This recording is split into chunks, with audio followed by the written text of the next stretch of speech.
Halo sahabat semua, jumpa lagi dengan admin. Pastinya kalian saat ini sedang berada di channel Sarjana Wibu.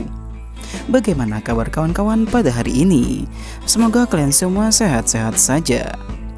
Pada video kali ini, admin akan melanjutkan cerita manhwa yang berjudul The Invisible of the East. Dan ini adalah video part yang keempat. Bagi kalian yang belum mengetahui atau ketertinggalan alur cerita dari manhwa ini, silahkan kalian tonton pada video admin sebelumnya. Untuk link video juga sudah ada di deskripsi. Baiklah, tanpa berlama-lama lagi, langsung saja. Mari kita masuki alur ceritanya.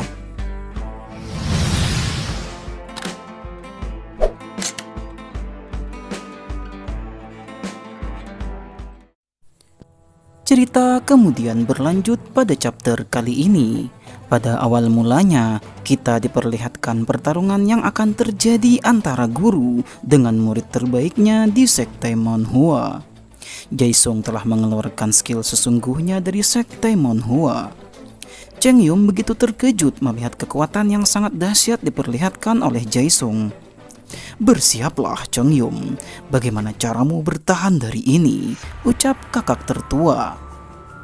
Teknik yang digunakan oleh Jae-sung adalah teknik rahasia, teknik pondasi asli dari sekte Monhua. Nampak muncul pedang raksasa di atas Jae-sung yang terbuat dari energi ki-nya. Cheng Yum bertanya-tanya benda apa yang ada di atas kakaknya tersebut. Jae-sung sebenarnya ingin memperlihatkan kekuatan asli dari sekte Monhua agar murid terbaiknya bisa kembali ke jalan yang benar. Energi ki dari Jae-sung mulai bergerak menyerang Cheng Yum di sana. Tentu saja serangan itu juga berhasil melukai Cheng Yum yang tidak dapat berbuat banyak. Bahkan beberapa pedang energi ki dari Jae-sung kini telah membuat Cheng Yum semakin terdesak dan tak bisa bergerak bebas seperti sebelumnya. Pada waktu dulu, sekte Monhua memenangi perang antar sekte iblis pedang, lalu kemudian mempelajari teknik musuh dan membuat teknik baru untuk mereka pelajari. Sejak saat itulah, teknik pedang ini disebut dengan Origin Sword Master. Skill kemampuan ini diturunkan kepada pahlawan agung Ling Hutian, lalu kemudian diturunkan kepada Jae-sung. Tepatnya ini adalah inti dari sekte Monhua, pedang yang diwariskan kepada Jae-sung. Pedang raksasa itu kemudian mulai jatuh mengarah ke Cheng Yum yang ada di sana. Dan boom, terjadi ledakan dahsyat di sana. Lihatlah betapa mengerikannya skill yang digunakan oleh Jae-sung. Namun Jae-sung sengaja tidak mengenai muridnya, karena itu sudah pasti akan membunuhnya. Jae-sung kemudian memberikan nasihat kepada dirinya. "Apakah kau sekarang sudah mengerti betapa berbahayanya jika seorang seniman bela diri dikendalikan oleh amarahnya?"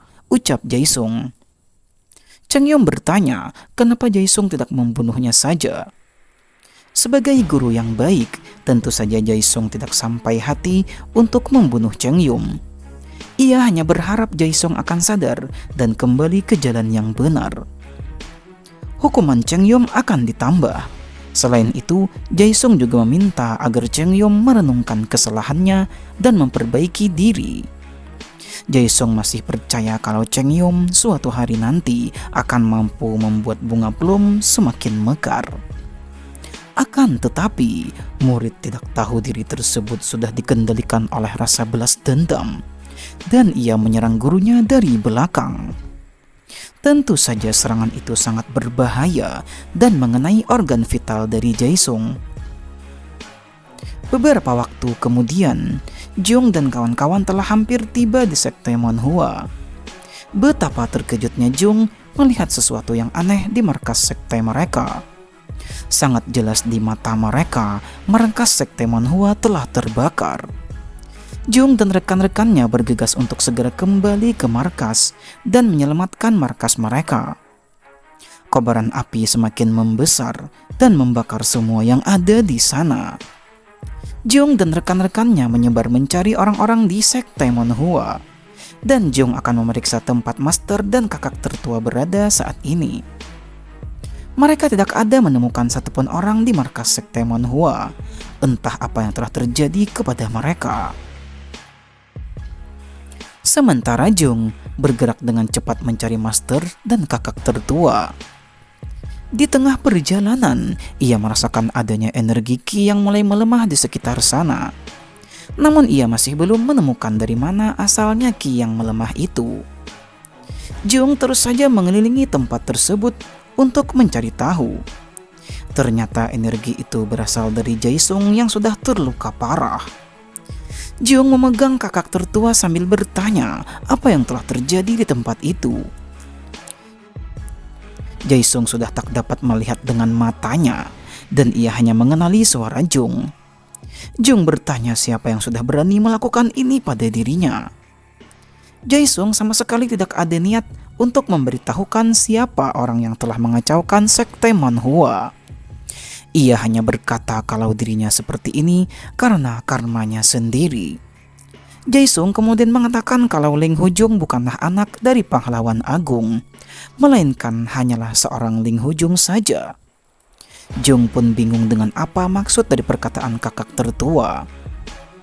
Kematian yang semakin mendekatinya, Jae-sung berpesan agar Jung hidup dengan penuh kebebasan karena sekte Manhua sudah hancur.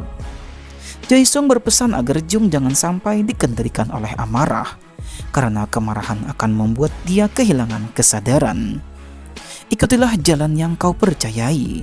Meski sedang sekarat, Jae-sung masih saja terus memberikan nasihat kepada Ling Hujung. Hingga pada akhirnya, Jae-sung telah tak sadarkan diri. Dia meninggal dalam keadaan duduk dan penuh rasa hormat. Walaupun ini semua karena keraguan-raguannya dalam bertindak sebelumnya. Jae-sung telah mati tanpa sempat memberitahu siapakah identitas aslinya. Jung kemudian mencoba mencari tahu siapa yang telah melakukan ini dengan skill yang dapat melihat kejadian yang menimpa seseorang melalui ingatannya. Akhirnya, Jung berhasil melihat walaupun masih belum jelas siapa yang telah bertarung dengan Jae-sung. Jung akhirnya mengetahui insiden yang terjadi sebelum mereka kembali ke markas sekte Manhua.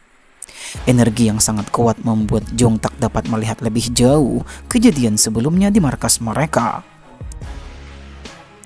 Ling Hujung sungguh tidak percaya bahwa semua ini adalah ulah dari Cheng Yum yang dikenal sebagai murid terbaik dan patuh terhadap sekte Manhua. Orang ini benar-benar mengerikan, ucap Jung di dalam hatinya.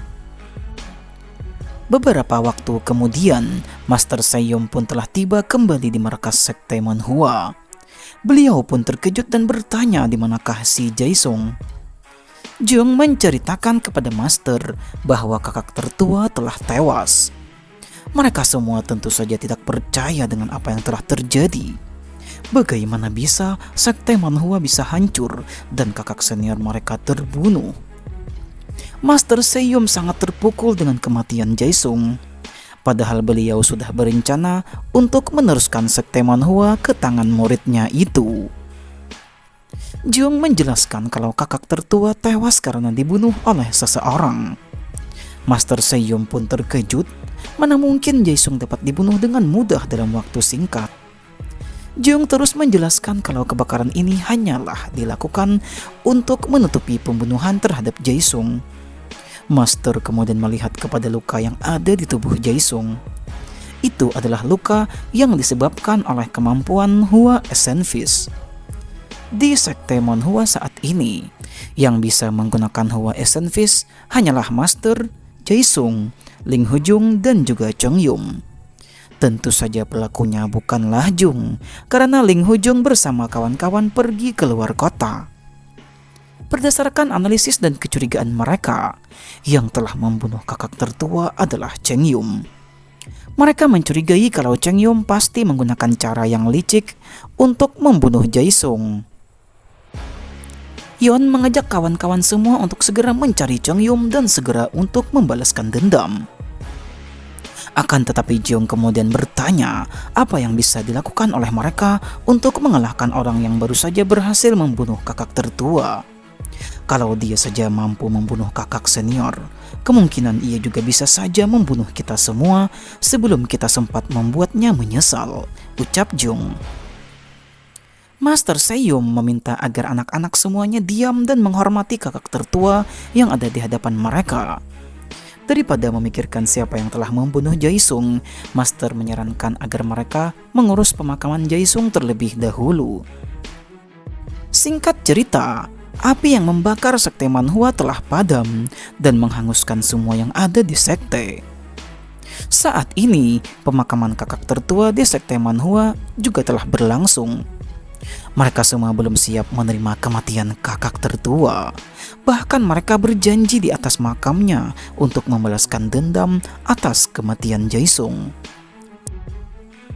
Saat ini, hanya Ling Hojung yang belum menuangkan secangkir minuman untuk menemani perjalanan Jaesung di akhirat. Tradisi ini adalah kepercayaan mereka yang ada pada cerita ini. Jung bertanya di dalam hatinya, apakah hanya ini yang dapat ia lakukan untuk kakak tertua? Jaesung selalu khawatir soal sekte Manhua dan murid-muridnya, bahkan sampai akhir hayat beliau. Jaesung juga berpesan agar Jung tidak terikat dengan kehormatan sekte serta fokus terhadap hidupnya sendiri.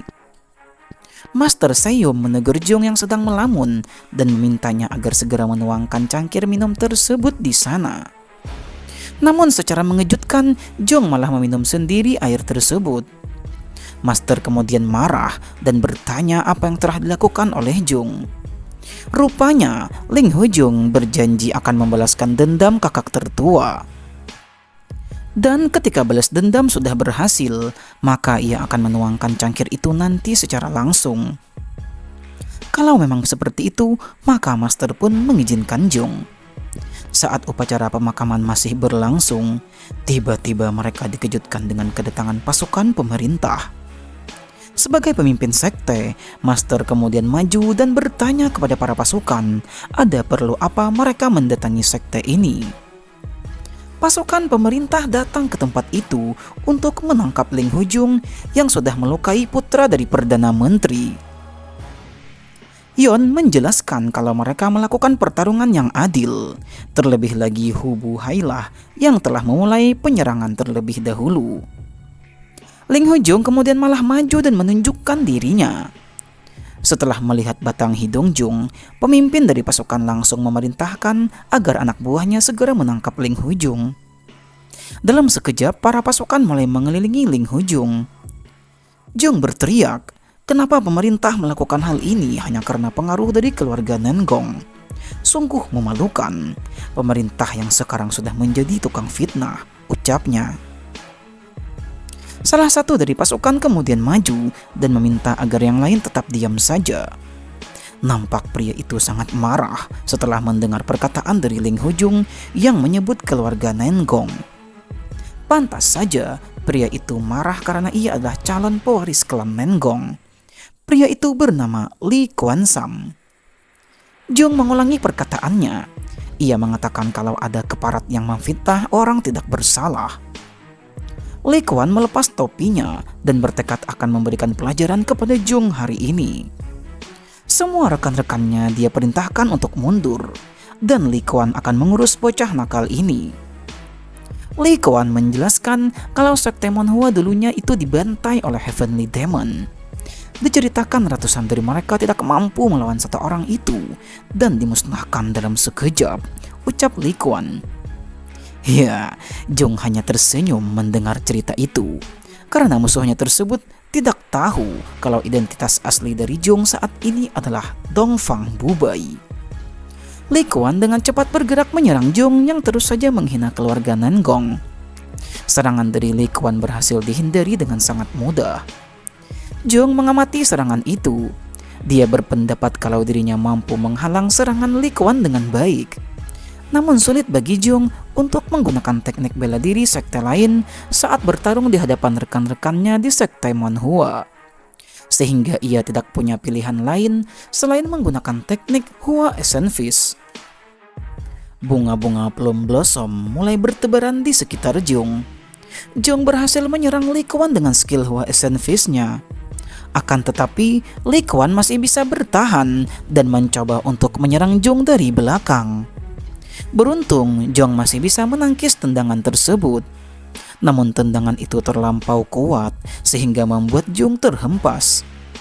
Tidak sampai di situ saja, Li Quan kemudian menarik bajunya dan siap untuk memukulnya lagi. Li Quan berkata kalau serangan Hua Essen Fist hanya membuatnya merasakan geli. Pukulan dari Li Quan berhasil mengenai Zhong dengan telak. Skill itu bahkan dilancarkan secara bertubi-tubi.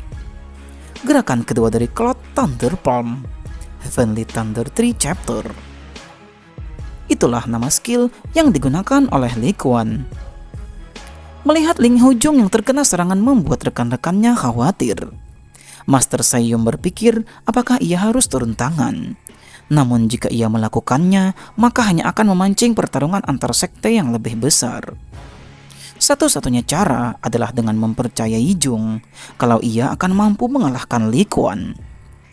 Inilah akhirnya ucap Li Quan yang akan melancarkan serangan pamungkasnya. Dan boom! Sungguh kekuatan serangan yang sangat luar biasa dilancarkan oleh Li Quan. Sungguh tak dapat dipercaya. Rupanya Ling Hojong bisa menahan serangan dari Li Quan dengan tangannya. Zhong berkata, "Sudah berakhirkah seranganmu? Serangan itu hanya bisa membuatku geli," ucap Ling Hojong balas menghina serangan musuhnya. Li Quan kemudian mundur ke belakang dan mulai bersiap untuk menyerang dengan teknik rahasia dari klan mereka. Di sisi lain, Ling Hojong tidak akan diam saja. Ia mulai berkonsentrasi dan merasakan energi dari Plum Blossom. Dalam sekejap, Li Quan telah berada di atas sana dan serangannya kali ini lebih kuat dengan petir di tangannya. Tentu saja, Li Quan sangat yakin kalau ia akan menang dalam pertarungan ini. Akan tetapi Zhong berhasil menghindar dan berada di belakangnya. Pergerakan yang sangat cepat dilakukan oleh Zhong. Li Quan mulai frustasi. Bagaimana bisa Zhong menghindari serangannya? Dia kemudian lanjut menyerang dengan membabi buta. Namun serangan yang kuat itu hanya bisa menghamburkan dedaunan Plum Blossom saja. Ling Hojong menghindari semua serangan Li Quan bagaikan menari di lantai dansa. Li Quan semakin marah karena merasa diejek oleh Zhong. Zhong kemudian dengan cepat berhasil mendaratkan pukulan di tubuh Li Quan. Pukulan yang sungguh luar biasa kuat, sampai-sampai membuat Li Quan terhempas jauh ke belakang. "Rasakanlah dari teknik seni bela diri Hua Essen Fist," ucap Zhong. Rekan-rekan sekte Manhua bersorak gembira atas kemenangan Ling Hojong. Zhong kemudian menatap para pasukan dengan tatapan yang tajam, lalu kemudian menyuruh mereka untuk segera pergi dari sana. "Kalau kalian masih mau hidup di dunia ini, maka pergilah dan angkatlah kaki kalian dari sini sekarang juga," ucap Ling Hojong. Para pasukan pemerintah pun kemudian balik arah dan segera kembali. Sungguh hari yang sangat sulit bagi sekte Manhua hari ini. Entah apa yang akan terjadi berikutnya. Tentu saja cerita ini semakin menarik untuk kita nantikan bagaimanakah lanjutan ceritanya. Nantikan lanjutan ceritanya pada video admin berikutnya. Dan ini adalah akhir dari cerita pada video kali ini. Bagaimana menurut kalian cerita pada video kali ini? Silahkan kalian tulis pendapat kalian di kolom komentar. Jangan lupa untuk selalu mendukung channel ini dengan menekan tombol subscribe bagi kalian yang belum subscribe channel ini. Like video ini jika kalian suka, serta bagikan video ini kepada teman-teman kalian. Baiklah, sampai di sini dulu perjumpaan kita pada video kali ini. Admin izin pamit undur diri dan admin ucapkan terima kasih banyak.